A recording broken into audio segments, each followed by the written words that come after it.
संजय कुमार सिन्हा। अध्यक्ष महोदय, मैं इस प्रश्न में ये पूछा हूँ कि सिमरी बख्तियारपुर विधानसभा के कंडूमर पंचायत में पावर ग्रिड का निर्माण हो चुका है कई महीनों पहले, लेकिन वो जो है सो अभी तक चालू नहीं हुआ है। जवाब मिला है लेकिन उसमें कहा गया है कि विद्युत आपूर्ति जो है सो चालू है। तो मैं चाह रहा हूँ कि मंत्री महोदय बताएं कि ये वाला जो बना हुआ है पावर ग्रिड, ये कब तक चालू होगा। माननीय मंत्री। पूरा पढ़े नहीं है क्या? जी पढ़े हैं, सामने में है। बात है भाई, महोदय इसमें लिखा हुआ है पावर ग्रिड, तो हम समझ नहीं रहे हैं इनका प्रश्न क्या है, लेकिन सब स्टेशन की बात है।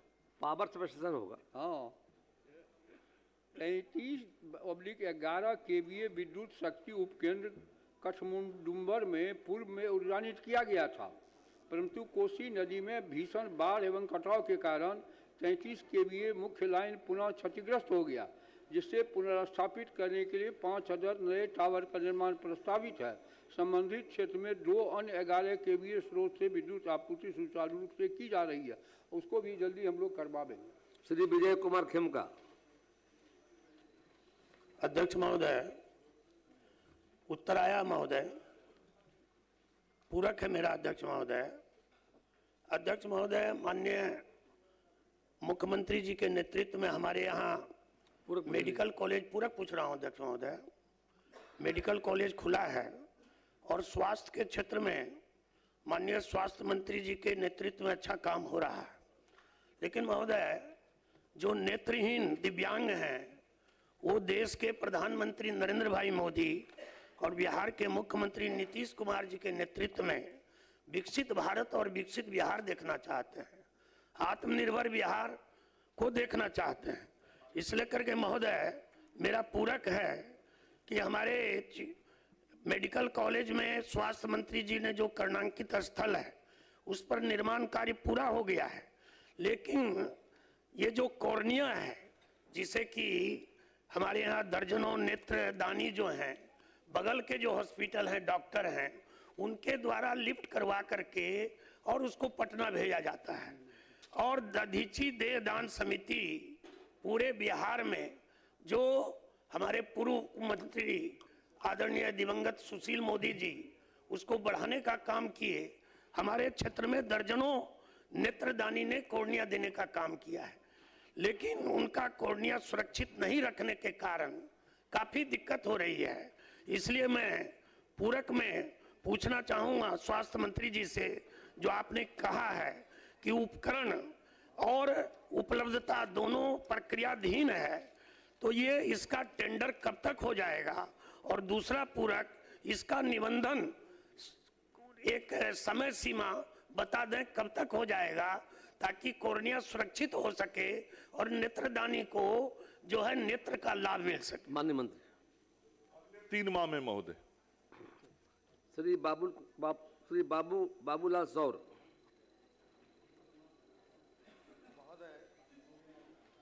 प्रश्न से उत्तर से संतुष्ट हूं, लेकिन एक पूरक है। हम उस फरकिया जहां पे ट्रॉमा सेंटर की बात किए हैं, कटिहार से लेकर बेगूसराय तक के बीच में सैकड़ों एक्सीडेंट वाले को हम अपने से हॉस्पिटल ले जाने का काम किए हैं। अगर समय अवधि बता देते तो बहुत मंत्री जी का धन्यवाद होता। और फरकिया पे भी इनकी नज़र है, पैनी नज़र है, इनके लिए माननीय मंत्री जी को साधुवाद है। समय सीमा। माननीय मंत्री महोदय, महेश खूंट में ट्रॉमा सेंटर बनाने का निर्णय स्वास्थ्य विभाग के द्वारा ले लिया गया है। हमारी जो एजेंसी है BMSICL, जिसके द्वारा निर्माण कार्य किया जाता है, उसको निर्देशित भी कर दिया गया है और निविदा की प्रक्रिया आदि करके वहां निर्माण का कार्य जितना शीघ्र हो सके उसको कराने का हम काम करेंगे। माननीय सदस्य को मैं आश्वस्त करना चाहता हूं कि शीघ्र मैं विशेष नजर रखूंगा कि वहां पे ट्रॉमा सेंटर स्थापित हो। कुमार सरबीर।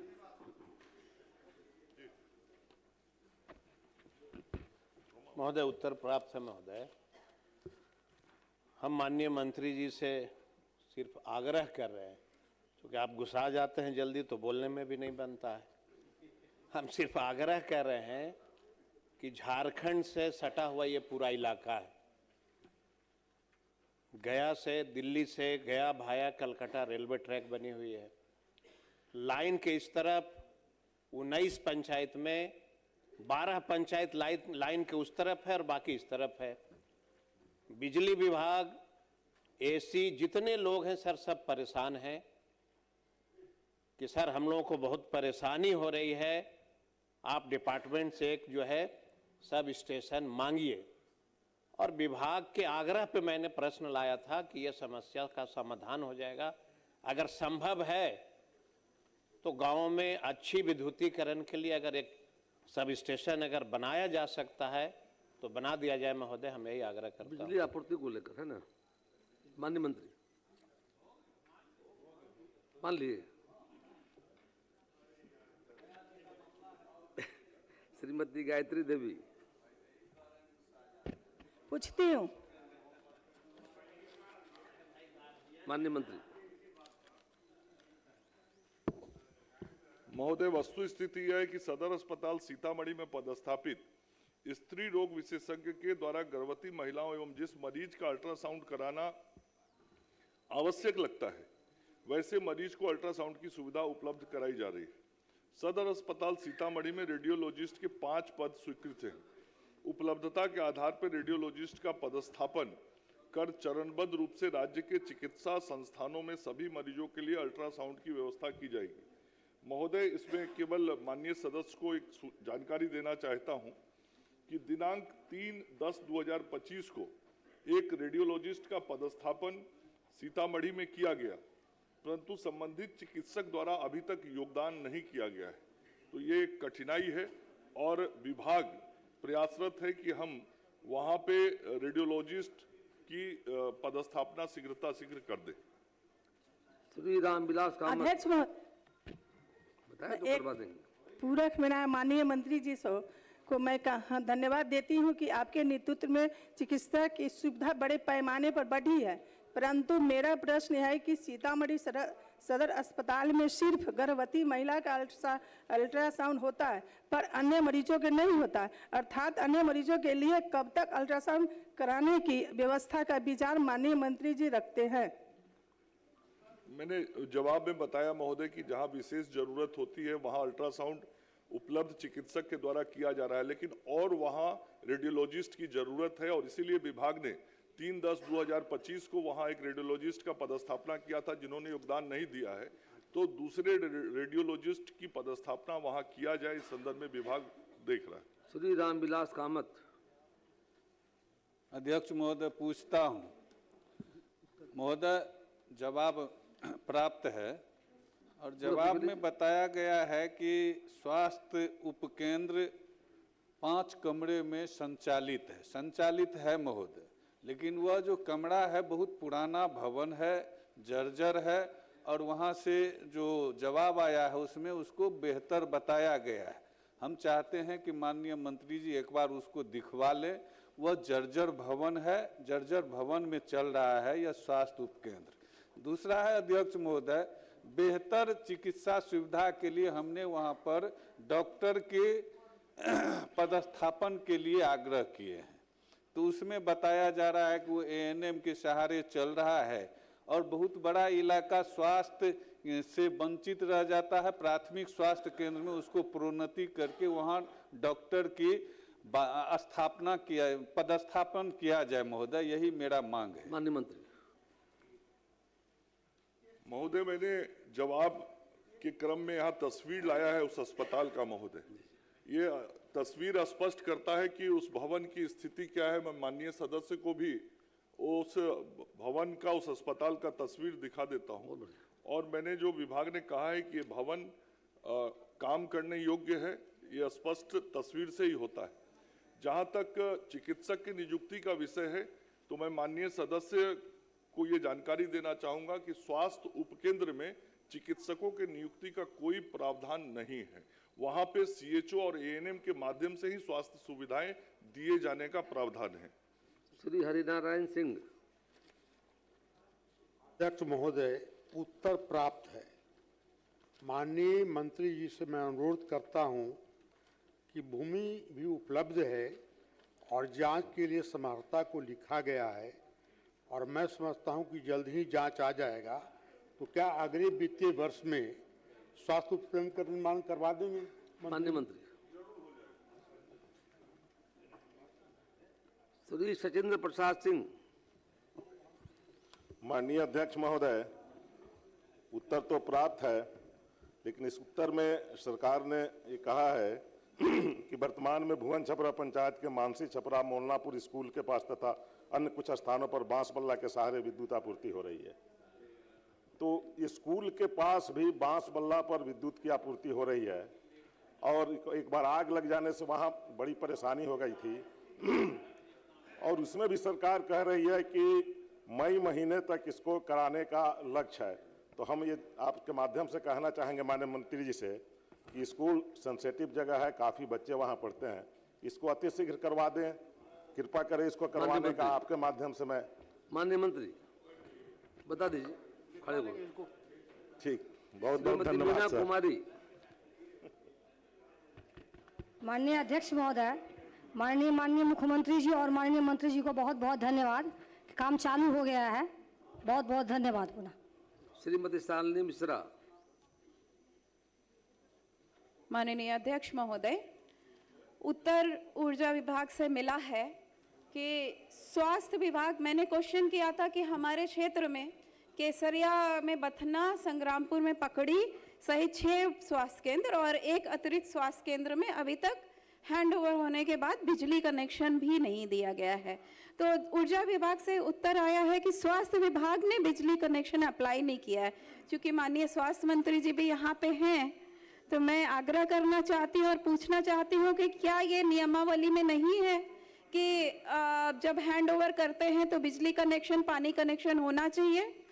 कहीं भी ना बिजली कनेक्शन है ना पानी कनेक्शन है। तो चूंकि माननीय स्वास्थ्य मंत्री जी बहुत जागरूक मंत्री हैं, करके स्वास्थ्य मंत्री जी को दे दीजिए आप जी। महोदय, मैं माननीय सदस्य के इस विषय को ध्यान में आकृष्ट करता हूं अपने, और इस संदर्भ में आज ही विभाग में मैं उसको दिखवा लूंगा और निश्चित रूप से अस्पताल में विद्युत कनेक्शन का प्रावधान है ही।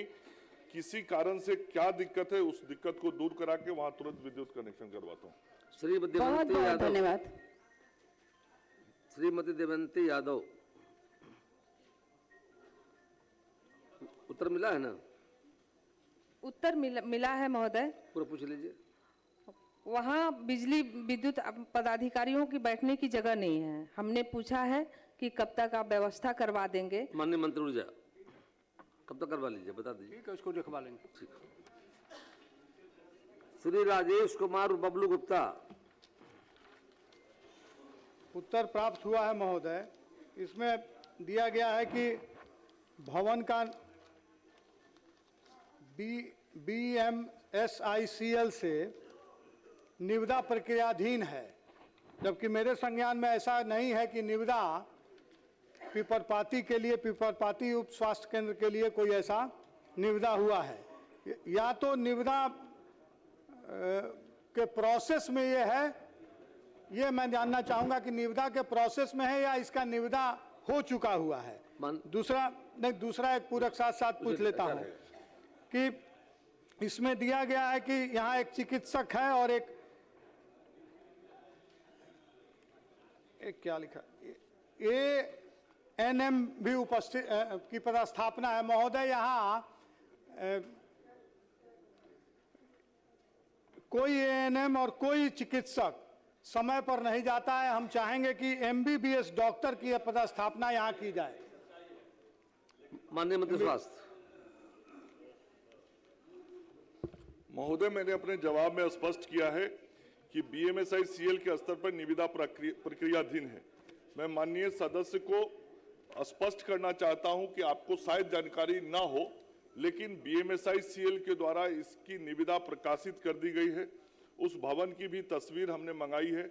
निश्चित रूप से यहाँ पुनर्निर्माण की आवश्यकता है और उस पुनर्निर्माण की आवश्यकता के आलोक में ही प्रशासनिक स्वीकृति विभाग के द्वारा दी गई और उस प्रशासनिक स्वीकृति के आलोक में BMSICL के द्वारा निविदा प्रकाशित कर दिया गया है।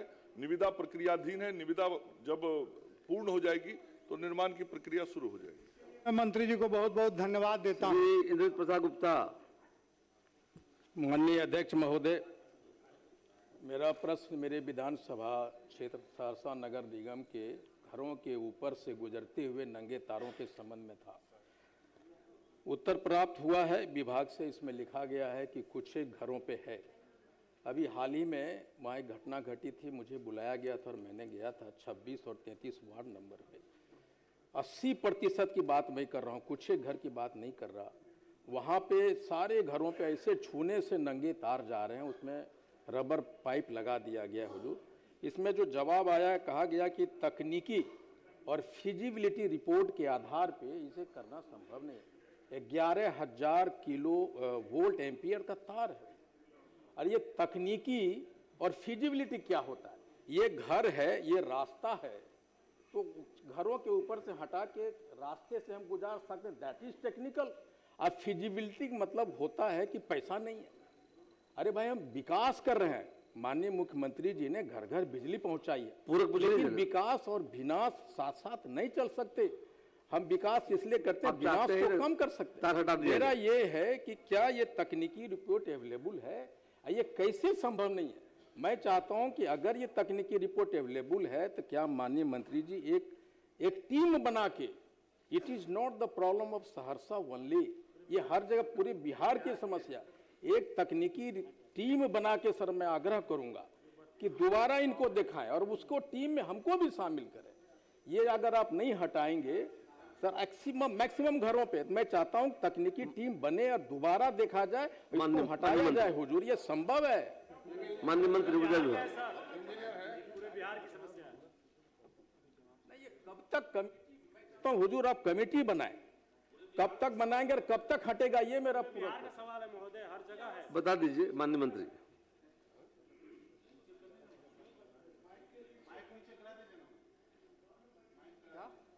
बता दीजिए कब तक हो जाएगा? मैं खुद देख लूंगा। श्री ऋतुराज कुमार। अध्यक्ष महोदय, उत्तर प्राप्त हुआ है, मगर मैं आसन के माध्यम से माननीय मंत्री जी से निवेदन करना चाहता हूं कि हुलासगंज के अगल बगल के क्षेत्र से भी इसको फ़ायदा होगा अगर इसको एक बार आयुष अस्पताल के लिए वहाँ पे फिर से विचार कर लिया जाए, क्योंकि वहाँ पे जो अस्पताल अभी है और जनसंख्या जिस हिसाब से बढ़ रही है, आयुष अस्पताल का मानक भी है कि 5,000 की जहाँ पे जनसंख्या वहाँ पे बन रहा है, कई जगह पे ये हो भी रहा है। तो एक बार अगर आप विचार कर लो उस पर, मेरा ये निवेदन रहेगा मंत्री जी से। महोदय, राष्ट्रीय आयुष मिशन के तहत अभी सभी जिलों में 50 बेड के अस्पताल के निर्माण का कार्य प्रक्रियाधीन है। एक पटना में बन गया है, 7 जिले में और बन रहा है, शेष जिले में बनने की प्रक्रिया अभी विभाग के अंदर है। ये माननीय सदस्य ने जो विषय उठाया वो प्रखंड के अंदर है, तो एक बार आयुष अस्पतालों को पहले जिला स्तर पे हम सुदृढ़ कर लें, वहां मानव बल नियुक्त कर दें, उसके बाद ही हम प्रखंड की ओर जा सकते हैं। इसलिए माननीय सदस्य से मेरा आग्रह होगा कि थोड़ा इंतजार करें। श्री केदार प्रसाद गुप्ता। उत्तर प्राप्त है, पूरे बिहार खासकर मुजफ्फरपुर में स्वास्थ्य से संबंधित बहुत काम हुए हैं। सबसे बड़ा काम कैंसर अस्पताल खुला है, जिससे उत्तर बिहार ही नेपाल तक के लोग इसका लाभ उठा रहे हैं। आयुष का एक बड़ा यूनिट खोलने से चमकी वाला बीमारी भी बहुत हद तक खत्म हुआ है। बहुत सारा काम हुआ है, जिसके लिए मैं माननीय मंत्री जी को धन्यवाद देता हूं। परंतु कुरहनी CSC से मुजफ्फरपुर 30 किलोमीटर है।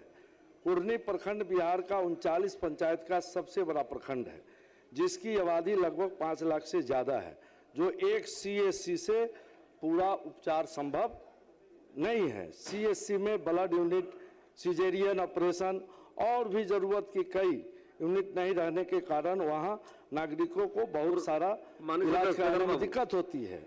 अध्यक्ष महोदय, मैं आपके माध्यम से माननीय मंत्री महोदय से अनुरोध करता हूं कि कुरनी CSC को रेफरल अस्पताल बना देंगे तो वहाँ के नागरिकों को काफ़ी सुविधा उपलब्ध हो जाएगी और 30 किलोमीटर नहीं जाना पड़ेगा।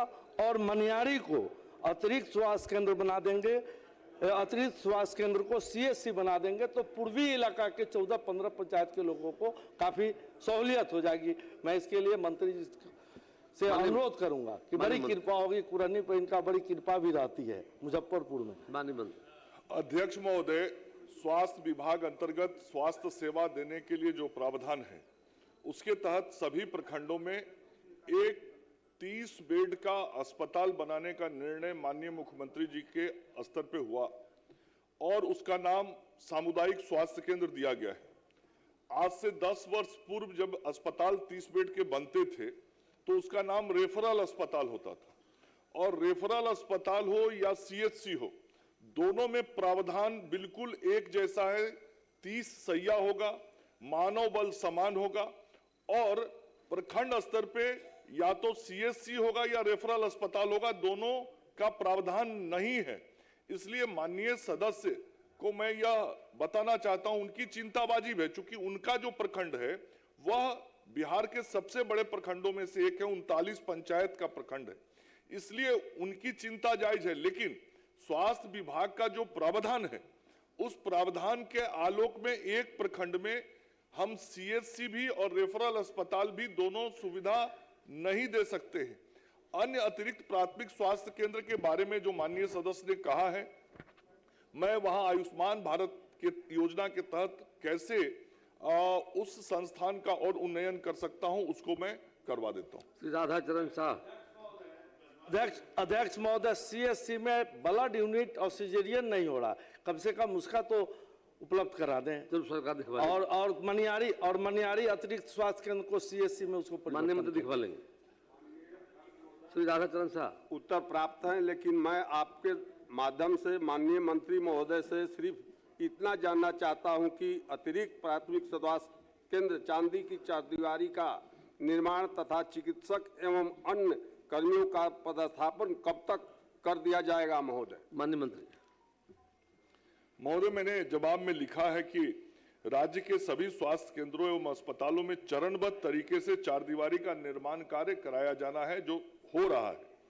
इस क्रम में निधि की उपलब्धता के आधार पर विहित प्रक्रिया अनुसार प्रश्नगत स्वास्थ्य केंद्र के चारदीवारी का निर्माण कराया जाएगा। माननीय सदस्य के अनुरोध में पर मैं इसे प्राथमिकता में करा दूंगा। श्री अख्तरुल रहमान। मंत्री महोदय ने जवाब दिया है सर। सरकार चूंकि इंसाफ के साथ तरक्की और कानून का राज चला रही है, अनुमंडल स्तर पर अनुश्रवण समिति का गठन होना सरकार का फैसला है। पिछले 5 वर्षों में सर सरकार ने अनुमंडल स्तर पर अनुश्रवण समिति का गठन नहीं किया। हम लोगों के कहने पर 22 में एक मरतबा मीटिंग बुलाई एसडीओ ने, उसके बाद आज तक नहीं बुलाई। अनुश्रवण समिति का गठन इसलिए हुआ था कि सरकारी कर्मियों के साथ मैंने वो जो इंजीनियरिंग सेल है और डिफरेंट डेवलपमेंट के प्रोग्राम है, अनुमंडल स्तर पर विधायक करके उसकी समीक्षा करें, लेकिन सरकार ने नहीं किया। मेरा साफ मांगना है कि सरकार काम कराना चाहती है, विधायक उसको सहयोग कराना चाहते हैं, तो आप सहयोग लें। और अब की बार खंड 2 में मंत्री महोदय ने कहा कि नई सरकार के गठन होने के बाद नहीं बना है, तो पिछली सरकार में भी नहीं बनाया था। इस सरकार में अगर बनाना चाहते तो बना दीजिए, वर्ड नहीं तो एक नोटिफिकेशन के जरिए से अनुमंडल अनुश्रवण समिति का खात्मा कर दीजिए, ताकि नींद भी नहीं तो सपना भी नहीं। माननीय मंत्री से कहूंगा कि मैं आदर करूंगा, क्योंकि हमारे यहाँ सर हमको सिखाया गया कि छोटों से प्रेम करो, बड़ों का आदर करो। हम लोग तो सच्चा आदर करते हैं, प्रेम के साथ जवाब देंगे।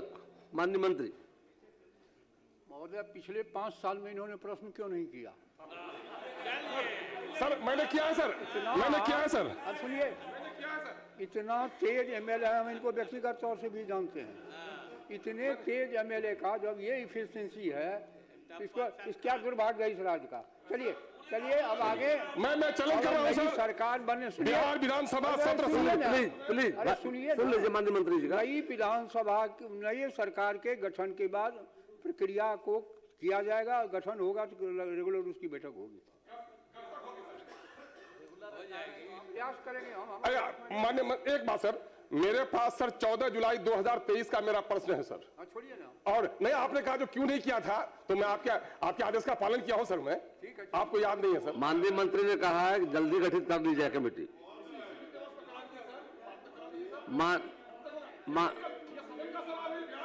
बिल्कुल, माननीय मंत्री जी ने कहा है अनुश्रवण समिति गठन जल्द कर लेंगे। अब मंत्री जी काफी एक्टिव है सर, फिजिकली कुछ भी हो लेकिन मेंटली। पूरे राज्य पैमाने पर मेरे यहाँ भी और भी कई माननीय सदस्य पूछ लिया जाए किस किस अनुमंडल में अनुश्रवण समिति की बैठक हो रही है, पूछ लिया जाए हाथ उठवा के, पूछ लिया जाए महोदय, प्लीज शांति लिया जाए। माननीय मंत्री ने कहा है शांति, बिना अनुमति के मत बोलिए, बिना अनुमति के मत बोलिए। प्रमोद बाबू, प्रमोद जी बैठिए, ईमान से बैठिए। माननीय मंत्री ने कहा है अष्टादश विधानसभा। ईमान जी, अरे आपस से बात मत करें। ईमान जी, माननीय सदस्य, आप चर्चा मत, आप फिर आपस में मत कीजिए। माननीय मंत्री जी ने कहा है जल्द अष्टादश विधानसभा गठित जो हुआ है और उस सर्वसम्मति समिति गठित कर ली जाएगी, उसकी बैठक अब नियमित होगी। श्री केदारनाथ सिंह, पूछता हूं, हो जाएगा, बात सही है। अब बैठ, श्री केदारनाथ सिंह, पूछता हूं। महोदय जवाब दिया हुआ है, पूछ लीजिए। पूरा कोई हो तो अच्छा, तो मैं पढ़ देता हूं। वस्तु स्थिति यह है कि वर्तमान व्यवस्था के तहत किसी भी प्राथमिक स्वास्थ्य केंद्र, सामुदायिक स्वास्थ्य केंद्र एवं रेफरल अस्पताल में आईसीयू की व्यवस्था नहीं है। इसी आलोक में यह व्यवस्था प्राथमिक स्वास्थ्य केंद्र मसरख एवं रेफरल अस्पताल बनियापुर में भी नहीं है। आईपीएचएस मानकों में प्रखंड स्तरीय स्वास्थ्य केंद्रों में आईसीयू का होना आवश्यक नहीं है। गंभीर रूप से बीमार मरीजों जिन्हें आईसीयू की आवश्यकता होती है, उन्हें सदर अस्पताल सारण, छपरा अथवा आवश्यकतानुसार पटना स्थित चिकित्सा महाविद्यालय एवं अस्पताल में रेफर कर चिकित्सा सेवा उपलब्ध कराई जाती है। राज्य के प्राथमिक स्वास्थ्य केंद्र रेफरल अस्पताल को सामुदायिक स्वास्थ्य केंद्र के रूप में उत्क्रमित किए जाने की योजना है। विभागीय राज्यादेश संख्या 550 दिनांक 11/4/25 द्वारा मानक के अनुरूप पद सृजन किया गया है। चिकित्सक एवं अन्य कर्मियों की उपलब्धता के आधार पर पदस्थापन की कार्रवाई भी की जा रही है। साथ ही आदरणीय मुख्यमंत्री श्री नीतीश कुमार जी के नेतृत्व में 7 निश्चय पार्ट 3 जो सरकार का ये कार्यकाल है, उसके अंतर्गत सामुदायिक स्वास्थ्य केंद्रों को विशिष्ट चिकित्सा केंद्र के रूप में विकसित करने हेतु कार्रवाई की जा रही है। राज्य के सभी चिकित्सकीय संस्थानों में संसाधनों की उपलब्धता के आधार पर चिकित्सक, मानव संसाधन, उपकरण आदि की व्यवस्था चरणबद्ध तरीके से करते हुए स्वास्थ्य सुविधाओं को बेहतर किया जा रहा है। मैं माननीय सदस्य को जरूर ये कहना चाहूंगा कि जो 7 निश्चय पार्ट 3 के अंतर्गत माननीय मुख्यमंत्री जी के निर्देशानुसार सभी सामुदायिक स्वास्थ्य केंद्रों के अंदर विशिष्ट चिकित्सा सेवा उपलब्ध कराया जाना है। आगे आने वाले वर्षों में इस प्रकार की सुविधाओं को सामुदायिक स्वास्थ्य केंद्रों पर दिया जाए, इस दिशा में मुख्यमंत्री जी के निर्देश पर विभाग ने विचार करके काम प्रारंभ किया है। पंकज कुमार मिश्र, बहुत स्पष्ट बताया उन्होंने, बताया तो है, सरकार प्रयासरत है जाकर के।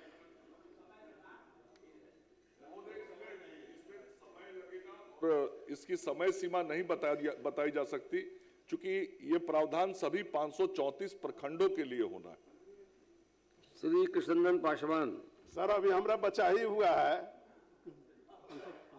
श्री पंकज कुमार मिश्र जी, उत्तर प्राप्त है अध्यक्ष महोदय, मगर हमारा कहना है कि यहाँ लिखा हुआ है कि 22 घंटा बिजली रहता है और जर्जर तार की स्थिति के बारे में लिखा हुआ है। जर्जर तार के लिए हमने 24 में भी लिखा, 25 में भी लिखा और अभी भी मैं लिख रहा हूं। और जर्जर तार के कारण मेरे यहाँ कल भी एक दुर्घटना हुआ है सर, कल भी एक आदमी उस तार के कारण मर गया है।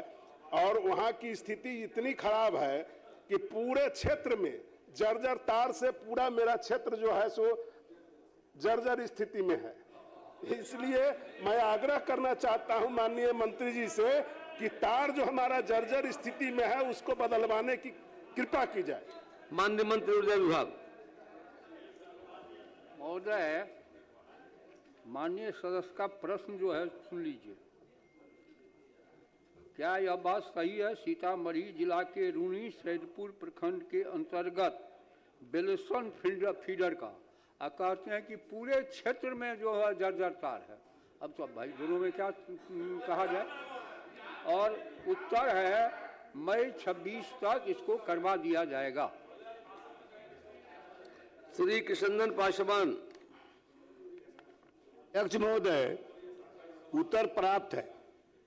माननीय मंत्री जी अपने उत्तर में न्यायालय का जिक्र किए हैं, तो न्यायालय का मामला तो सर्वोपरि है, लेकिन मैं पूरक के प्रश्न पूछना चाहता हूं। यह शुद्ध रूप से बेरोजगारों की बात है, बेरोजगारी की। इसमें सांख्यिकी स्वयं सेवक से सरकार काम भी ली है, आपका कई एक प्रकार के काम ली है पिछले दिनों। तो मैं माननीय मंत्री से आग्रह करना चाहता हूं कि इसको बेरोजगारी को देखते हुए सरकार भी 1 करोड़ नौकरी देने के लिए कटिबद्ध है। उसी दिशा में बेरोजगारी को देखते हुए क्या मंत्री जी ऐसे बेरोजगार युवक को न्याय देने का काम करेंगे? माननीय मंत्री।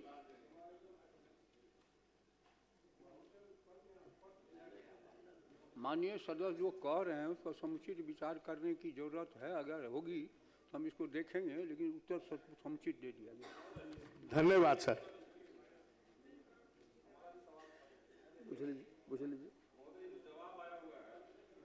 जवाब में सरकार कह रही है कि जब हम बहाली लिए थे तभी हमने कह दिया था कि आपको कभी भी बिना कारण बताए आपको हटा दिया जा सकता है।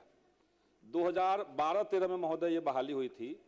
बाकायदे विभाग ने विज्ञापन जारी करके नौजवानों से फॉर्म भरवाया, उसका परीक्षा लिया, प्रशिक्षण दिया, पैनल तैयार हुआ और 1-2 साल काम लेने के बाद उसी काम के आधार पर माननीय मुख्यमंत्री को अवार्ड भी मिला बिहार को गन्ना के संबंधित कार्य के लिए। और 14 के बाद से महोदय उसको उनसे काम नहीं लिया गया। 16 में अचानक से कह दिया गया कि हम पैनल रद्द कर रहे हैं। तो सवाल मंत्री महोदय से ये है कि जिस कार्य के लिए, जिस गन्ना और सांख्यिकी कार्य के लिए उनको नियुक्त किया गया था, क्या सरकार का वो काम खत्म हो गया? क्या गन्ना और सांख्यिकी से संबंधित कार्य अब नहीं होते हैं बिहार के अंदर? ये हमको जानना था। अगर होते हैं तो उसी काम को महोदय कार्यपालक सहायक से और शिक्षकों से करवाने का क्या मतलब है, जबकि उसी काम के लिए स्वयंसेवक की नियुक्ति सरकार ने की थी? तो उनको सरकार बहाल कैसे करेगी, ये हम लोग जानना चाहते हैं। माननीय मंत्री। और सरकार नीतिगत निर्णय लेती है, इसलिए। श्रीमती विनीता मेहता।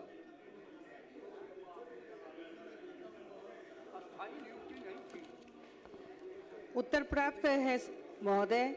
मैं धन्यवाद करना चाहती हूँ माननीय मंत्री जी का। मैं आग्रह भी करती हूँ मंत्री जी से कि इस प्रखंड का स्वास्थ्य केंद्र उपकेंद्र काफ़ी जर्जर अवस्था में है, जिससे रोगियों को जान का खतरा बना रहता है। यह इलाका काफ़ी पिछड़ा है। यहाँ अनुसूचित जाति एवं जनजाति की आबादी अधिक है। चरम पर गरीबी होने के कारण लोग पूरी तरह सरकारी अस्पतालों पर ही आश्रित है। अतः माननीय मंत्री महोदय से आग्रह करती हूँ कि राशि विमुक्त करने का कष्ट करें, ताकि जल्द से जल्द कवोकोल प्राथमिक स्वास्थ्य केंद्र बन सके। माननीय मंत्री स्वास्थ्य।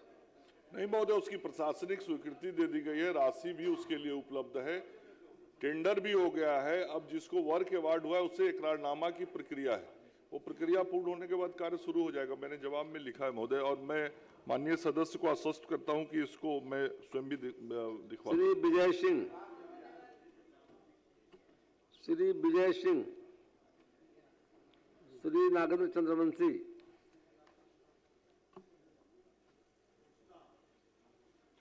उत्तर मिला है? उत्तर अप्राप्त है महोदय। अप्राप्त है? पढ़ देता हूँ। उत्तर मिला है? जी नहीं, उत्तर ठीक है। माननीय मंत्री।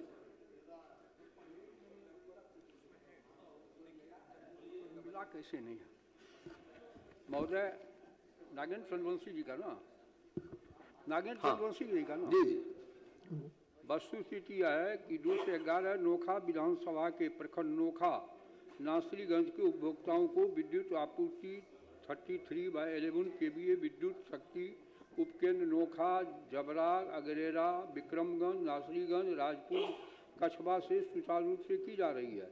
विद्युत शक्ति उपकेंद्र नोखा, जबरा, विक्रमगंज, नासरीगंज, कछवा को 33 केवीए विद्युत आपूर्ति 132/33 केवीए गीडर विक्रमगंज ग्रिड विक्रमगंज विद्युत शक्ति उपकेंद्र अगरेरा को सासाराम ग्रिड तथा विद्युत शक्ति उपकेंद्र राजपुर को मथुरापुर ग्रिड से विद्युत आपूर्ति की जा रही है। उक्त 33 केवीए लाइनों का नियंत्रण अंतराल का अनुरक्षण एवं रखरखाव किया जाता है एवं ब्रेकडाउन होने पर त्वरित दोष का निराकरण कर विद्युत आपूर्ति बहाल कर दी जाती है। वर्तमान समय में उस क्षेत्र में सुचारू रूप से विद्युत आपूर्ति की जा रही है। गुणवत्तापूर्ण विद्युत आपूर्ति हेतु रेखा विधानसभा क्षेत्र अंतर्गत ग्रिड शक्ति उपकेंद्र निर्माण हेतु प्रस्ताव प्रक्रियाधीन है। श्री अरुण सिंह नहीं, ये 132/33 केवीए का, चूँकि वहाँ 25 किलोमीटर 30 किलोमीटर दूरी हो जाती है जो वहाँ सप्लाई आता है, तो बराबर फॉल्ट लगा रहता है। इसके वजह से लोड माननीय मंत्री जी ने कहा प्रक्रियाधीन है, काम होगा। तो सर उसी से संबंधित एक पूरा पूछ लेता हूँ महोदय। सभी जगहों पर एक समस्या आ रही है हमारे क्षेत्रों में, जहाँ 10 साल पहले 15 साल पहले आबादी के हिसाब से, कंज्यूमर के हिसाब से ट्रांसफार्मर लगाया गया है, लेकिन आज आबादी दोगुनी तिगुनी हो गई है। जहाँ 63 का केवीए का ट्रांसफार्मर लगा है वहाँ लोड ज़्यादा हो गया, कंज्यूमर ज़्यादा हो गए हैं और उसके चलते बराबर ट्रांसफार्मर जला रहता है, लोग परेशान रहते हैं। तो हर जगह एक सर्वे करा करके क्षमता के हिसाब से ट्रांसफार्मर वहाँ लगाया जाए ताकि लोग समुचित बिजली का आपूर्ति समीक्षा करवा दीजिए, समीक्षा करा करके इसके लिए माननीय मंत्री जी को बहुत बहुत धन्यवाद। श्री अरुण सिंह।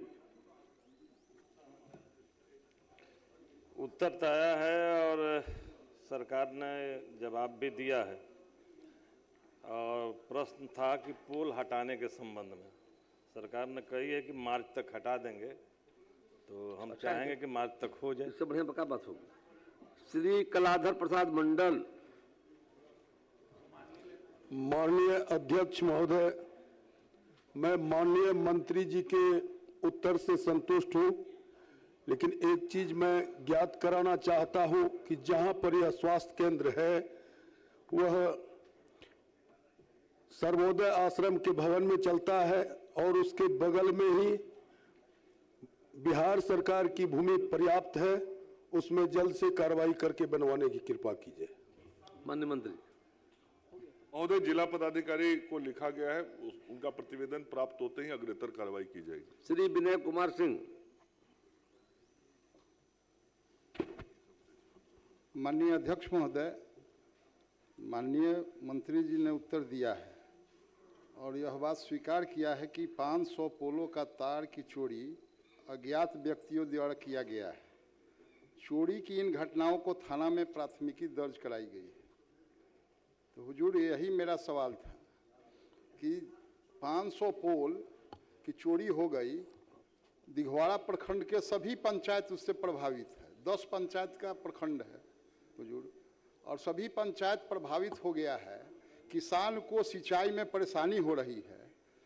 तो मैं आपके माध्यम से मैं माननीय मंत्री जी से जानना चाहता हूं कि कब तक, इन्होंने कहा है कि जवाब में कि विद्युत संरचना की पुनर्स्थापना के लिए सर्वे का कार्य पूर्ण कर लिया गया है। उक्त कार्य करवाने स्वीकृति कार्य योजना प्रक्रियाधीन। तो मैं सिर्फ आपके माध्यम से जानना चाहता हूं कि विभाग ने कब FIR किया, और एक बात।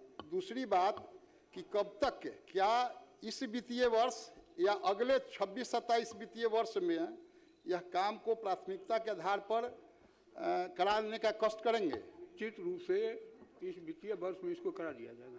श्री नंद किशोर राम।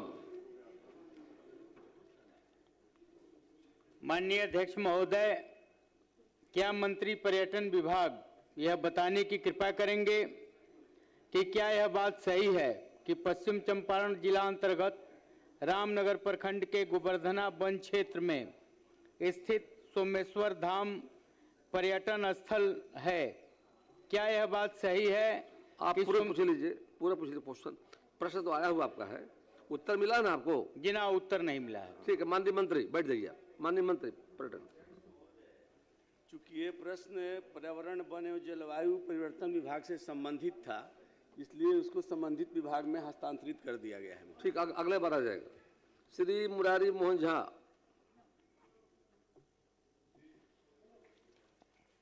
प्रश्न मिल गया है, जवाब मिल गया है? जी, जवाब मिल गया है महोदय। पूरा पूछ लीजिए। मगर पूरक है कि माने कब तक वहाँ उपलब्ध हो जाएगा चिकित्सा की, क्योंकि बहुत हम लोग को परेशानी है महोदय। इतना लोग का सुनना पड़ता है, ना गैनिकी है, ना सर्जन है, कोई डॉक्टर वहाँ नहीं है ऊपर। माननीय स्वास्थ्य एक मंत्री महोदय चिट्ठी भी, पत्र भी हम मंत्री महोदय को पहले दिए हुए हैं। जवाब सुन लीजिए। जी महोदय, मैंने अपने जवाब में स्पष्ट किया है, अभी कुछ दिन पूर्व माननीय मुख्यमंत्री जी के द्वारा विशेषज्ञ चिकित्सकों को नियुक्ति पत्र दिया गया है और उसी नियुक्ति के तहत दिनांक 6 फरवरी को, आज से 7 दिन पहले, जो माननीय सदस्य का प्रश्न है उसके आलोक में केवटी प्रखंड में एक जनरल सर्जन, एक स्त्री रोग विशेषज्ञ और एक सामान्य चिकित्सा पदाधिकारी की पदस्थापना की गई है। तो 7 दिन पहले वहां पदस्थापित कर दिया गया है, जिसकी चिंता माननीय सदस्य ने जाहिर की है। इसके अलावे केवटी में एक शिशु रोग विशेषज्ञ पहले से हैं, ये सब स्पेशलिस्ट डॉक्टर का बोल रहा हूं महोदय, एक मूर्छक है, 3 सामान्य चिकित्सा पदाधिकारी हैं, एक दंत चिकित्सक हैं, एक आयुष चिकित्सक हैं, 4 स्टाफ नर्स हैं और 4 लैब टेक्नीशियन पूर्व से हैं। तो ये इतना मानव बल है। और जो 3 विशेष विभाग की उन्होंने बात की थी, जनरल सर्जरी, गायनी और एक जीएमओ की, वो वहां पर उनकी पोस्टिंग कर दी गई है। दूसरा, सिंहवाड़ा के संदर्भ में भी माननीय सदस्य ने ध्यान आकृष्ट कराया है, तो सिंहवाड़ा में भी ये नई नियुक्ति के तहत एक जनरल सर्जन की नियुक्ति सिंहवाड़ा में भी कर दी गई। श्री संजय कुमार, श्री संजय कुमार, श्रीमती अनीता। धन्यवाद सर। बिहार प्रदेश के सभी प्रखंडों में पारा मेडिकल, फार्मेसी एवं नर्सिंग कॉलेज नहीं है सर, जिसके कारण छात्र छात्राओं को मेडिकल, प्रयोगशाला, ANM, GNM, B pharma, D pharma, BSc nursing जैसे कोर्स की पढ़ाई करने में काफ़ी परेशानी होती है। ANM, GNM, B pharma, D pharma, BSc nursing की पढ़ाई मिला है ना आपको? जवाब मिला है सर, लेकिन संतुष्ट नहीं है। मैं महोदय, क्या सरकार पूरे प्रदेश में प्रखंड स्तर पर पारा मेडिकल या फार्मेसी या नर्सिंग कॉलेजों में कोई एक संस्थान खुलवाना चाहती है? अध्यक्ष महोदय, खास करके गरीब छात्र छात्राओं को इस महंगाई में गांव से जिला स्तर पर या अनुमंडल स्तर पर जाकर पढ़ाई करने में इस महंगाई के दौर में संभव नहीं हो पाता। प्रखंड स्तर पर कॉलेज की स्थापना होने से सिर्फ गरीब छात्र छात्राएं ही नहीं। माननीय मंत्री स्वास्थ्य जी। महोदय, मैंने अपने जवाब में बहुत विस्तार से संस्थानों की जानकारी, बैठ जाइए माननीय सदस्य महोदय, बैठ जाइए। एएनएम के कुल राज्य के अंदर 308 संस्थानें एएनएम की हैं। जीएनएम का कुल 170 संस्थान है। बीएससी नर्सिंग का कुल 108 संस्थान है। एमएससी नर्सिंग के कुल 23 संस्थान हैं। पोस्ट बेसिक नर्सिंग के कुल 44 संस्थान हैं महोदय, और फार्मेसी के कुल 91 संस्थान हैं। पारा मेडिकल के कुल 128 संस्थान हैं। तो इतने संस्थान हैं महोदय, और राज्य में नर्सिंग, फार्मेसी एवं पारा मेडिकल पाठ्यक्रम में पर्याप्त संख्या में सीटें उपलब्ध हैं, जिस पर नामांकन लेकर छात्र छात्राओं द्वारा अध्ययन किया जा रहा है। राज्य सरकार द्वारा 7 निश्चय कार्यक्रम के तहत प्रत्येक अनुमंडल स्तर पे महोदय एक एएनएम संस्थान, प्रत्येक जिला स्तर पे एक जीएनएम नर्सिंग संस्थान तथा एक पारा मेडिकल संस्थान या फार्मेसी संस्थान एवं प्रत्येक सरकारी चिकित्सा महाविद्यालय अस्पताल में बीएससी नर्सिंग संस्थान के स्थापना का निर्णय भी लिया गया और उसे बनवाया भी गया। वर्तमान में प्रखंड स्तर पर, सरकारी स्तर पर इन संस्थानों के स्थापना का प्रस्ताव सरकार के समक्ष विचाराधीन नहीं है महोदय। अब प्रश्नोत्तर काल समाप्त हुआ। जिन प्रश्नों के उत्तर तैयार हों पूरे सदन पटल पर रख दिए जाएं। प्रभारी मंत्री सामान्य प्रसाधन विभाग।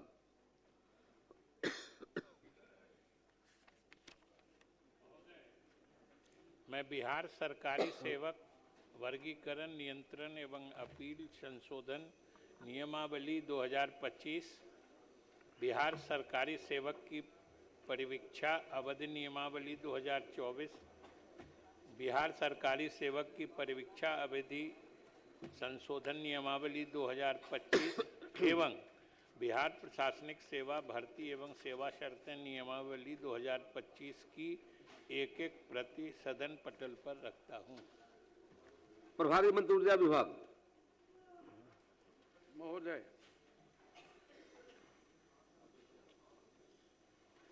मैं कंपनी अधिनियम 2013 की धारा 395 के तहत Bihar state power holding company limited के वित्तीय वर्ष 18-19 एवं 19-20 के वार्षिक प्रतिवेदन की एक एक प्रति सदन के पटल पर रखता हूं। प्रभारी मंत्री वित्त विभाग। प्रभारी मंत्री वित्त विभाग। दूसरा है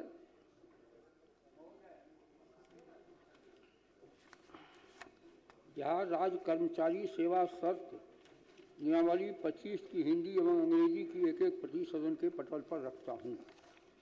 प्रभारी मंत्री समाज कल्याण विभाग। माननीय मंत्री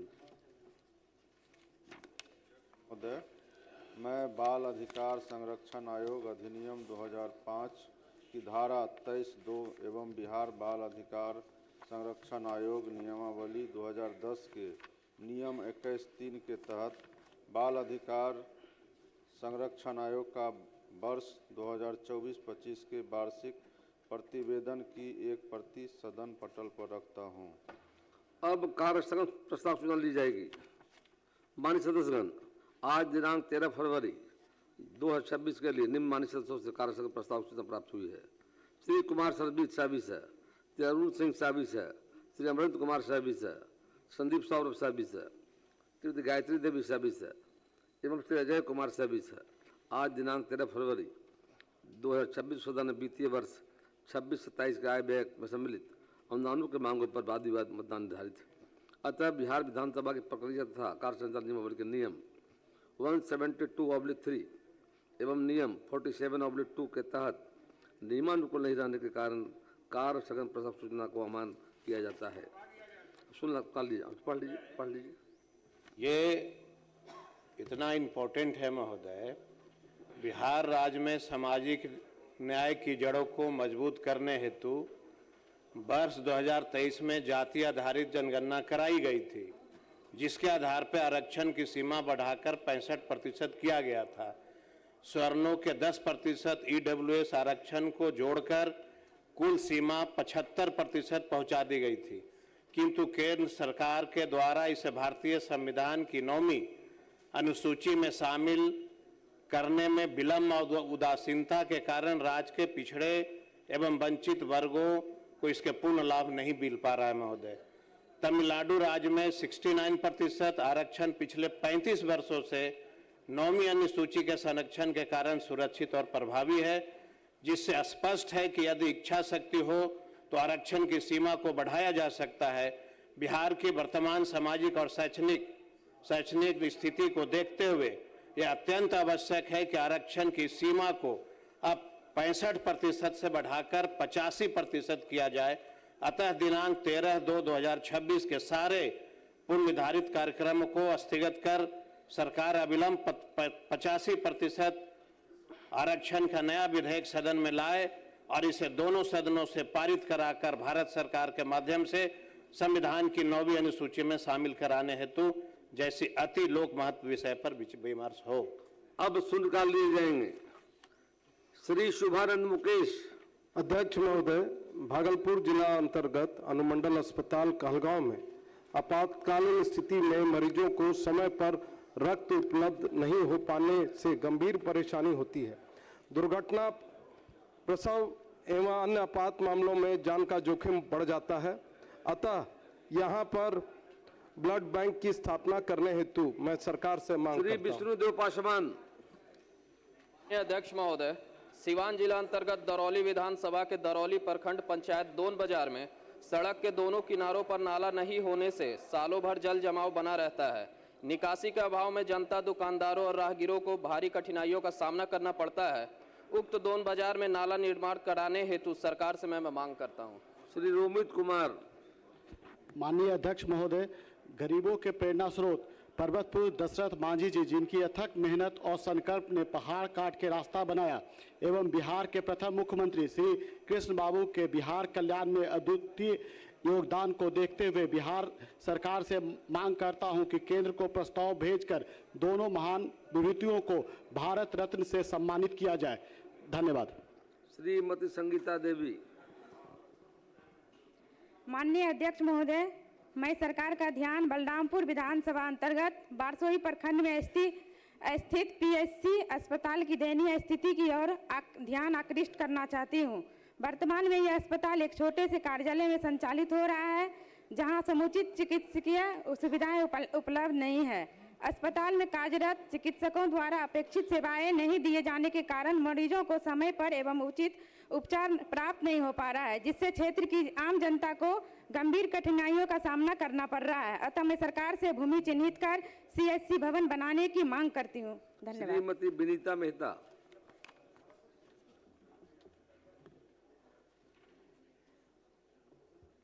माननीय अध्यक्ष महोदय, हमारे नवादा जिला अंतर्गत भिकमपुर, छनौन, कोसी रुखी, बुधौली, कबला, पांडे गंगोट, तावाडी और केवाली पंचायत प्रखंड मुख्यालय 14 किलोमीटर दूर जाना पड़ता है, जिससे किसान छात्र को दिन भर प्रखंड मुख्यालय जाने के लिए समय बर्बाद हो जाता है। अगर रूपों को प्रखंड बना दिया जाए तो यह सब पंचायत की दूरी मात्र 3 किलोमीटर हो जाएगी। अतः सरकार से मांग करती हूँ कि रूपों को प्रखंड बनाया जाए। श्री उदय कुमार सिंह। महोदय, सिरघाटी विधानसभा अंतर्गत डोभी प्रखंड के पंचायत अमारुत में उप स्वास्थ्य केंद्र कई वर्षों से किराए के मकान में संचालन किया जा रहा है, जिसके कारण ग्रामीणों को परेशानियों का सामना करना पड़ रहा है। अतः मैं सरकार से जनहित में पंचायत अमारुत में उप स्वास्थ्य केंद्र का भवन निर्माण करवाने की मांग करता हूँ। श्री कृष्णनंदन पासवान।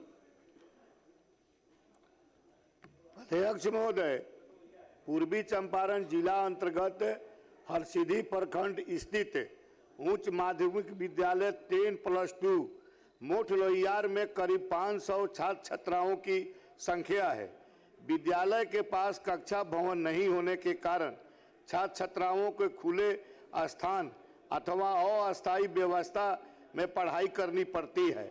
अतः विद्यालय में भवन एवं 4 दीवारी निर्माण कराने का सरकार से मांग करता हूँ। श्री प्रमोद कुमार सिंह।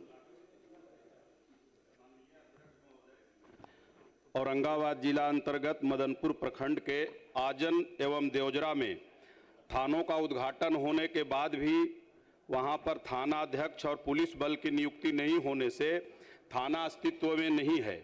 महोदय, ये क्षेत्र नक्सल प्रभावित क्षेत्र रहा है। मैं सदन के माध्यम से सरकार से मांग करता हूं कि आजन एवं देवजरा में थाना को अविलंब चालू कराया जाए। श्री ललन राम। माननीय अध्यक्ष महोदय, औरंगाबाद जिला के नबीनगर प्रखंड अंतर्गत ग्राम पांडु के सामने रजवाड़ाडीह के समीप होलिया नदी पर पुल नहीं होने से ग्रामीण जनता को आवागमन में काफ़ी कठिनाई होती है। सरकार से पुल बनाने का मांग करता हूं। श्री विमल राजवंशी। माननीय अध्यक्ष महोदय, रजौली विधानसभा के अंतर्गत सिरदला मोड़ से खनमा तक मुख्य मार्ग को शीघ्र चौड़ीकरण कराया जाए। किनारे में नाला, स्ट्रीट लाइट एवं शौचालय, बस स्टैंड का मूलभूत सुविधाओं से लैस किया जाए। मैं सरकार से मांग करता हूं। श्री राकेश रंजन।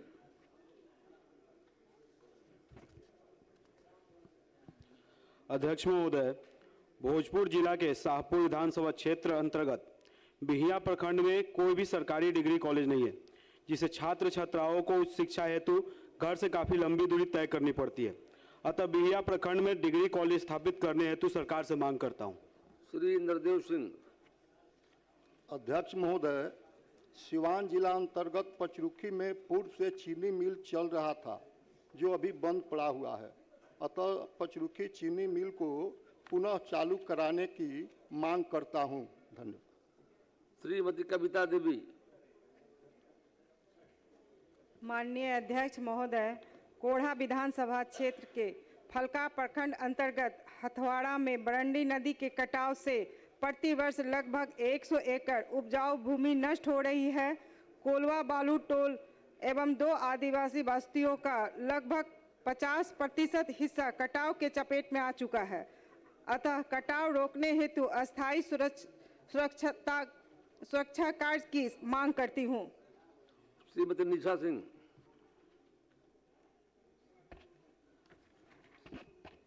माननीय अध्यक्ष महोदय, बिहार राज्य के बिजली वितरण कंपनी में सबसे ज्यादा जोखिम उठाकर कार्य करने वाले मानव बल को निजी ठेकेदारों से मुक्त कर सीधी भर्ती की जाए तथा कार्य के दौरान मृत्यु होने पर परिजनों की नौकरी एवं सम्मानजनक मुआवजा देने की मांग मैं सरकार से करती हूं। प्रोफेसर नागेंद्र राउत। अध्यक्ष महोदय, सीतामढ़ी जिला अंतर्गत मरहा नदी जो बेलहिया, रधाउर, मुजलिया, शंकरपुर एवं अन्य चौर से गुजरती है, नदी में अत्यधिक गाद बालू होने के कारण पानी का फैलाव 12 महीने रहने से हजारों एकड़ भूमि में खेती नहीं होने से किसान बहुत ही परेशान है। पानी के बहाव को रोकने के लिए, फैलाव को रोकने के लिए नदी की उड़ाही एवं तटबंध का निर्माण मैं सरकार से करता हूं। श्रीमती छोटी कुमारी। माननीय अध्यक्ष महोदय, छपरा विधानसभा के हजारों वृद्धों की उंगलियों के निशान घिसने और वृद्धावस्था होने से आइरिस स्कैन नहीं होने के कारण बायोमेट्रिक सत्यापन नहीं हो पा रहा है। इस तकनीकी बाधा से उनका जीवन प्रमाण पत्र नहीं बन पा रहा है और महीनों से पेंशन बंद है। मेरी मांग सरकार से है कि भौतिक सत्यापन की वैकल्पिक व्यवस्था कर पेंशन चालू कराने की मैं मांग करती हूँ। धन्यवाद। श्री आनंद मिश्र। माननीय अध्यक्ष महोदय, बक्सर जिला उप विकास आयुक्त के प्रशिक्षण में चले जाने के कारण जिला परिषद मध्य षष्ठम एवं 15वीं वित्त की राशि निकासी नहीं होने से पूर्व की भांति इस वर्ष भी विकास कार्य बाधित है। वर्तमान वित्तीय वर्ष में ही राशि निकासी कराकर कार्य संपूर्ण कराने की मांग मैं सदन के माध्यम से रखता हूं। श्री भरत बिंद। माननीय अध्यक्ष महोदय, कैमूर जिला अंतर्गत रामपुर प्रखंड के बेलाव स्थित स्टेडियम में जमीन समतल नहीं होने के कारण खिलाड़ियों को विभिन्न प्रकार के खेल खेलने में काफ़ी कठिनाई होती है। अतः उक्त स्टेडियम को समतल कराने की मांग सरकार से करता हूं। माननीय सदस्य रोहित पांडे जी, शून्यकाल का जो सभी सदस्य जान जाएं 50 शब्द में देना है। आपने 88 शब्द में दिया है। उसके बाद आगे से गलती नहीं हो, ख्याल आप पढ़िए। जी अध्यक्ष महोदय, आगे से ध्यान रखेंगे। अध्यक्ष महोदय, भागलपुर सहित पूरे राज्य में सूखा नशा गंभीर संकट बन गया है।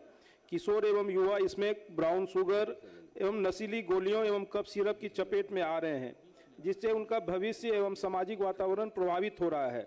इसके कारण आपराधिक घटनाओं में भी वृद्धि हो रही है, जो अत्यंत चिंताजनक है। अतः मैं सरकार से मांग करता हूं कि विशेष टास्क फोर्स का गठन कर सघन अभियान चलाया जाए और अवैध नशा कारोबार पर ठोस कार्रवाई की जाए एवं व्यापक नशा मुक्ति जागरूकता अभियान चलाया जाए। श्री वीरेंद्र कुमार। अध्यक्ष महोदय, रोसड़ा विधानसभा क्षेत्र अंतर्गत फुलहारा पंचायत के प्राथमिक विद्यालय फुलहारा अनुसूचित जाति भवन के लिए जमीन उपलब्ध है। अंचल से अनापत्ति प्रमाण पत्र भी प्राप्त है। उक्त भूमि पर विद्यालय भवन बनवाने की मांग सरकार से करता हूं। श्रीमती देवंती यादव। माननीय अध्यक्ष महोदय, अररिया जिला अंतर्गत फॉरबिसगंज स्थित बियाडा में निर्मित स्टार्स फैक्ट्री, जो कि मक्का आधारित क्षेत्र में स्थित है, 2013 में बना था, परंतु आज तक चालू नहीं हुआ है। वहां के किसानों के हित को ध्यान में रखते हुए स्टार्स फैक्ट्री को यथाशीघ्र चालू कराने की सरकार से मांग करती हूँ। श्री नागेंद्र चंद्रवंशी। अध्यक्ष महोदय, रोहतास जिला अंतर्गत 211 नोखा विधानसभा सहित पूरे जिले में एंटी रेबीज वैक्सीन की कमी होना गंभीर विषय है, क्योंकि एंटी रेबीज जैसे बीमारी का समय पर वैक्सीन नहीं लगना जानलेवा हो सकता है। अतः एंटी रेबीज वैक्सीन तत्काल उपलब्ध कराने की मांग मैं सरकार से करता हूं। श्रीमती शालिनी मिश्रा। माननीय अध्यक्ष महोदय, मैं सदन के माध्यम से पूर्वी चंपारण जिला के केसरिया विधानसभा में के कल्याणपुर और संग्रामपुर प्रखंड में ITI कॉलेज बच्चों की तकनीकी शिक्षा प्रदान करने हेतु सरकार से मांग करती हूँ। श्री मंजीत कुमार सिंह।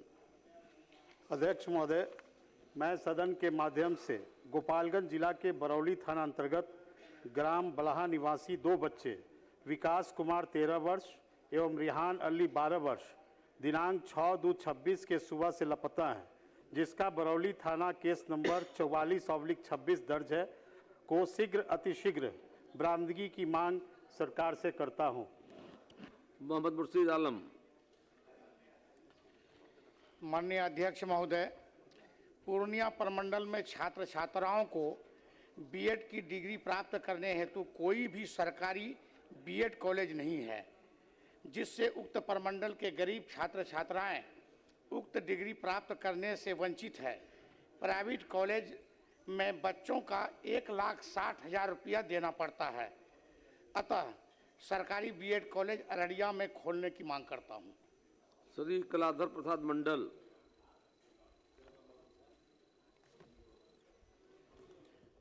माननीय अध्यक्ष महोदय, पूर्णिया जिला अंतर्गत रुपौली प्रखंड के नाथपुर पंचायत बिल्कुल ही सुदूर बाढ़ प्रभावित एवं अति पिछड़ा क्षेत्र है। यहाँ की छात्राओं को उच्च शिक्षा के लिए काफ़ी कठिनाइयाँ झेलना पड़ता है। इसलिए मैं माननीय सरकार से आग्रह करना चाहता हूँ कि यहाँ पर एक कन्या उच्च विद्यालय बनवाने की कृपा कीजिए। श्री मुरारी पासवान। विद्यालय के लिए 8 एकड़ भूमि भी उपलब्ध है। श्री मुरारी पासवान। माननीय अध्यक्ष महोदय, भागलपुर जिला अंतर्गत पीरपैती प्रखंड में ताप विद्युत परियोजना की स्थापना के क्रम में आवासीय पहाड़िया जनजाति के 100 घर एवं उसका कब्रिस्तान परियोजना में चला गया है। उन्हें अन्य स्थानों पर चिन्हित कर पुनर्स्थापित करते हुए कब्रिस्तान का भी भूमि उपलब्ध कराने हेतु मैं सरकार से मांग करता हूं। श्री संदीप सौरभ। अध्यक्ष महोदय, पटना जिला अंतर्गत पालीगंज प्रखंड में डीहपाली से लेकर खपुरा और लालगंज सेहरा होते हुए लक्ष्मी टोला तक के पईन की उड़ाही नहीं होने से हजारों एकड़ की खेती जल जमाव के कारण बर्बाद हो रही है। अतः सरकार से तत्काल डीहपाली से लक्ष्मी टोला तक के पईन की उड़ाही की मांग करता हूं। श्रीमती ज्योति देवी। माननीय अध्यक्ष महोदय, गया जिला अंतर्गत प्रखंड मोहनपुर, पंचायत लखईपुर केंदुआरी में तथा पंचायत बुंगार के लथुआ चनहुआ जागीर में पावर ग्रिड का निर्माण मानक के अनुरूप नहीं किया जा रहा है। घटिया सामग्री लगाई जा रही। समुचित जांच कर पदाधिकारी एवं संवेदक पर सदन से उचित कार्रवाई की मांग करती हूँ। श्री अरुण सिंह। महोदय, रोहतास जिला अंतर्गत काराकाट प्रखंड से इटढ़िया ग्राम में कांव नदी पर फाल में लगे फाटक सड़ चुके हैं, जो पानी रोकने में सक्षम नहीं है। उक्त फाल में लगे फाटकों के जीर्णोद्धार मरम्मती कार्य कराने की सदन के माध्यम से मांग करता हूँ। श्री जनक सिंह। महोदय, सड़क दुर्घटना को देखते हुए शून्यकाल प्रश्न के माध्यम से सदन से मांग करता हूं कि सारण जिला अंतर्गत SH 90 साढ़ा कृषि बाजार छपरा से मशरक को 2 लेन से सड़क से 4 लेन में चौड़ीकरण तथा दिघवारा भेल्दी अमनौर तरैया सिमरी SH 104 और सिवान मशरक बसंतपुर तरैया मरहौरा शीतलपुर SH 73 को 2 लेन विथ फेवर्ड शोल्डर के रूप में उन्नयन करने से सड़क दुर्घटना में कमी, आम लोगों के जीवन यापन तथा व्यापार में सुविधा हेतु स्वीकृत करावें। श्री समृद्ध वर्मा। इस अवसर के लिए बहुत बहुत धन्यवाद। अध्यक्ष महोदय, मेरे क्षेत्र सिकटा में स्थित धुताहा मठ एक महान और प्राचीन धार्मिक धरोहर है। नेपाल सीमा के निकट होने के कारण इस मठ का सांस्कृतिक महत्व अत्यंत अधिक है। मैं मांग करता हूं कि इस मठ का एक सरकारी सर्वे कराया जाए और इसे एक धार्मिक पर्यटन स्थल के रूप में विकसित किया जाए। इससे क्षेत्र की गरिमा और पहचान और बढ़ेगी। बहुत बहुत धन्यवाद। माननीय सदस्यगण, अब ध्यानाकर्षण सूचना ली जाएगी और ध्यानाकर्षण को प्रारंभ समय बचने पर अगर सदन की सहमति हो तो शेष शून्यकाल की सूचना ली जाएगी। अब ध्यानाकर्षण सूचना लिए जाएंगे। माननीय सदस्य श्री अख्तरुल ईमान सूचना को पढ़ें। विभाग को जाएगा, चिंता मत कीजिए। माननीय अध्यक्ष महोदय, विगत कई वर्षों से सीमांचल क्षेत्र में कैंसर रोगियों की संख्या अत्यधिक बढ़ती जा रही है, जिसका मुख्य कारण ग्राउंड लेवल वाटर में आर्सेनिक और यूरेनियम की अधिक मात्रा भी है। विशेषकर माउथ, ब्रेस्ट और लीवर कैंसर के मरीजों की संख्या दिन प्रतिदिन बढ़ती जा रही है। विगत दिनों महावीर कैंसर संस्थान पटना की रिपोर्ट से इसकी पुष्टि हो रही है। बिहार में सर्वाधिक कैंसर मरीज सीमांचल के जिला अररिया, पूर्णिया, कटिहार, किशनगंज एवं सुपौल से हैं, जो चिंता का कारण बना है।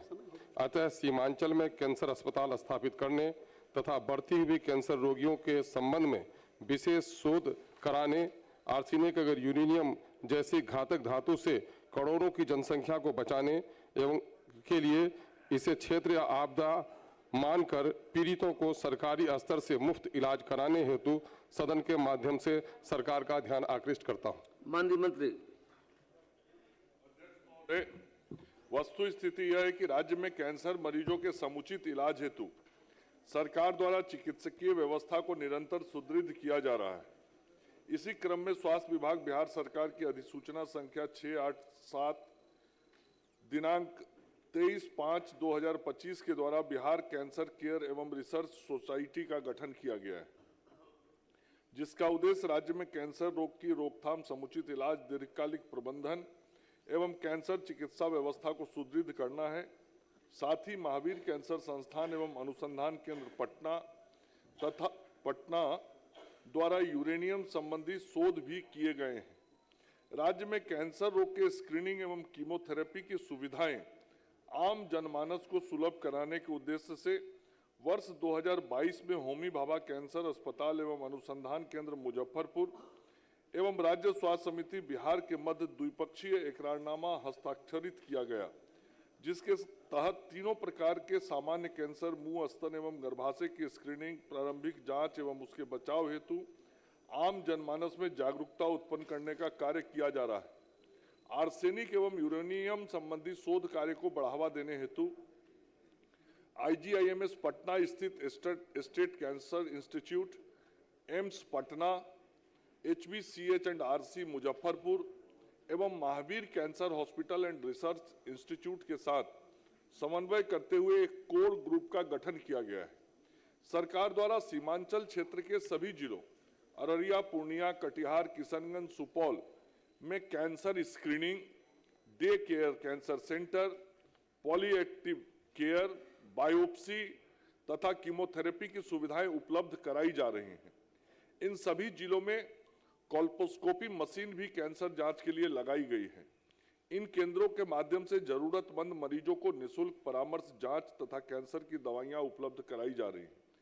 साथ ही प्रारंभिक स्तर पर कैंसर की पहचान एवं उपचार को सुदृढ़ करने हेतु नियमित स्क्रीनिंग कैंप का आयोजन भी किया जा रहा है।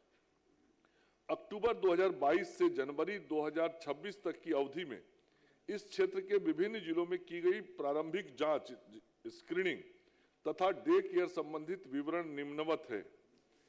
ओरल स्क्रीनिंग अररिया में 68,700, कटिहार में 71,667, किशनगंज में 75,771, पूर्णिया में 90,890, सुपौल में 83,030। Breast screening Araria 29,646, Katihar 28,315, Kishanganj 25,308, Purnia 32,730, Supaul 46,509। Cervical cancer screening, जिसे हम गर्भाशय का कैंसर कहते हैं महोदय, अररिया 5189, कटिहार 4111, किशनगंज 4175, पूर्णिया 7453, सुपौल 7208। इसमें से जो कंफर्म केसेज आए महोदय, अररिया में 74 केस कंफर्म आया टोटल, कटिहार में 103, किशनगंज में 71, पूर्णिया में 323 और सुपौल में 75। महोदय जो डे केयर डाटा है उसमें भी मैं पढ़ देना चाहता हूं। डे केयर प्रोसीजर होता है, वहां पे day care OPD oral, breast, cervical, other सबके होते हैं। और पूर्णिया जिले में डे केयर प्रोसीजर 686 हुआ, ओपीडी ओरल 635 हुआ, ब्रेस्ट ओपीडी 722 हुआ, सर्वाइकल का ओपीडी 95 हुआ, वैसे ही अदर्स डे केयर ओपीडी 964 हुआ और कीमोथेरेपी 457 लोगों की कराई गई। आयुष्मान भारत प्रधानमंत्री जन आरोग्य योजना एवं मुख्यमंत्री जन आरोग्य योजना अंतर्गत वर्ष 2020 से वर्ष 2026 तक की अवधि में सीमांचल क्षेत्र के उपयुक्त वर्णित जिलों में अररिया, पूर्णिया, कटिहार, किशनगंज एवं सुपौल में कुल 22,217 कैंसर मरीजों के इलाज हेतु कुल 58 करोड़ 10,35,800 रुपया व्यय किया गया है महोदय। सीमांचल क्षेत्र के इन जिलों के कैंसर मरीजों को जनवरी 2020 से दिसंबर 2025 तक की अवधि में मुख्यमंत्री चिकित्सा कोष से दी गई सहायता राशि एवं मरीजों की संख्या का जिलावार विवरण निम्नवत है।